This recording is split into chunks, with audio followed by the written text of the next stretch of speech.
புகையெல்லாம்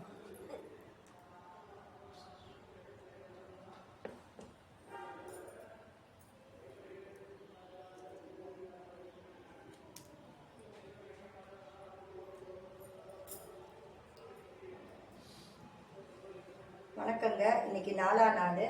இன்னைக்கு பூஜை வந்து மாலை வேலையில் செய்கிற பூஜையை செய்திருக்கோம் 6 மணிக்கு. இன்னும் நிறைய பொம்மைகள்லாம் இன்னைக்கு நம்ம புதுசாக துர்காதேவி நேற்று பார்த்தீங்க. இன்னைக்கு இந்த கதகளி பொம்மை வந்திருக்கு. இது இந்த வருஷத்துக்கான பொம்மையா. இவங்க வந்து கதகளி அவங்க இந்த மோளம் வாசிக்கிறவங்க எல்லாம் இது ஒரு அழகாக இருக்கிறது. அப்புறம் வந்து வேற அந்த இவர் வந்திருக்காரு,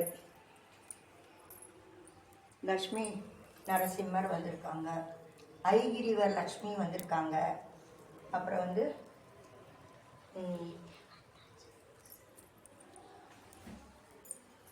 அப்படியே எல்லா பொம்மைங்களும் வச்சு இன்னைக்கு விநாயகருக்கும் ஒரு பூஜையை போட்டு பாலை வச்சு நாங்கள் நெய்வேத்தியம் பண்ணிட்டோம்.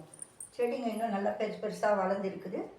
இன்னும் எல்லாத்துலேயுமே செடி வந்துருச்சு. நெல், கொத்தமல்லி, தனியா, இன்னும் கீழே போட்டிருக்கிற விதைகள்லாம் வளர்ந்து வருது. சிறு செடிகளாக காய்ச்செடுக்குது. நீங்கள் அதை பார்க்குறீங்க. இன்னும் நல்லா இன்னும் நாளைக்கு 4 நாளைக்குள்ளே அது பெரிய செடியாக மரமாக வளர்ந்துடும். மரமாக வளர்ந்த சான்ஸ் இல்லை, செடியாக வளர்ந்துடும். அழகாக செடியாக பச்சை பசேல்னு இருக்கும். முருகர் நின்று அதெல்லாம் பார்த்துட்டு இருக்காரு.